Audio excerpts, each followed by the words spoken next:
More clarification in relation to the disposal of unsold car parking spaces on the Herberton development in Rialto. There seems to be which one is that? Sorry, just for clarity, which one is that? G. Sorry, it's G. It's G. Yes, it's G. Yeah.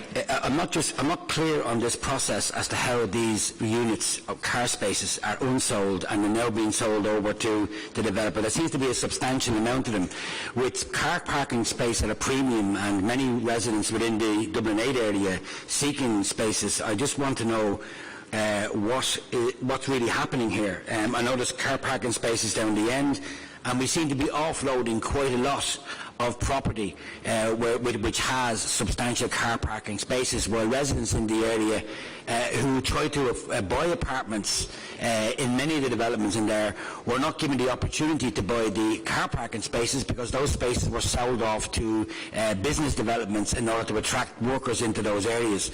So I'd just like to be a bit more clear in relation to this particular sale. Thank you. Thanks. Anyone else on G? Manager? My understanding is that the original agreement, going back a number of years, had provision that if these weren't sold off, they were to revert to the contractor, so we're just complying with the original agreement. To know who they weren't sold off to, who were they offered to sale to? People who were buying the apartments.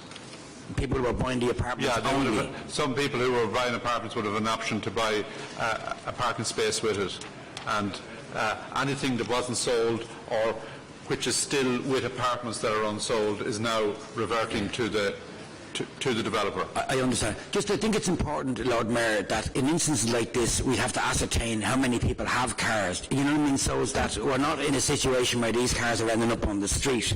You know, if we can facilitate, you know, these units of car spaces going to the residents in this area in some manner or form be good. But I think we should carry out a report to ascertain how many individuals who acquired these apartments actually have houses but couldn't afford the car parking space for their own benefit. So we're very clear on this issue. I presume that these car parking spaces, who will they be sold off to by the developer? Who will they go to? Will they go to businesses? Who will they go to? One of the speakers on this one.